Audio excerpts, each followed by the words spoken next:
Kedoji adim thirkluk nangji pelote alo chokli malu do nangji. Alo jongsi chokli mavi liputang te kedo thirkluk longle data tek. Kidam tang pai ni pai kroner kebarni Pholoni constituency kapalo center dengki moa pamalong council pen circle office atum chilang pet pen Pholoni constituency alo selawo rangkang forest along le along inglong aso kedo bomatum along le patah choklim avia jok Karbi Anglong Autonomous Council pen mathaponsi aki joy pen ongdung ara raphan Karbi Anglong Autonomous Council CM Dr. Tuliram Ronghang hin pen longle pata ron ponlu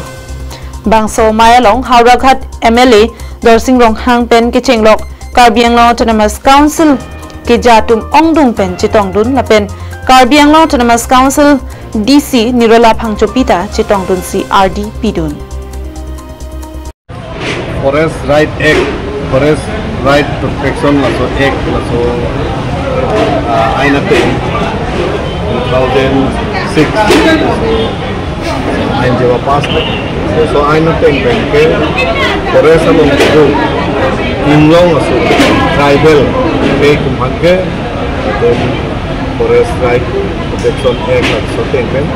potap pen ni langsung potap ake forest tumpenda suhi dopo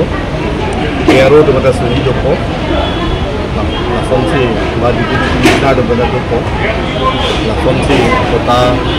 general kota ke yaro ba esu dusre kota la suhi do choma kela banko ye ko suhi dopo yaro do na suhi dopo apendisi do na suhi la so apota penta June and email, la sopota conta permanent PRC, permanent residential certificate apply email. La so penta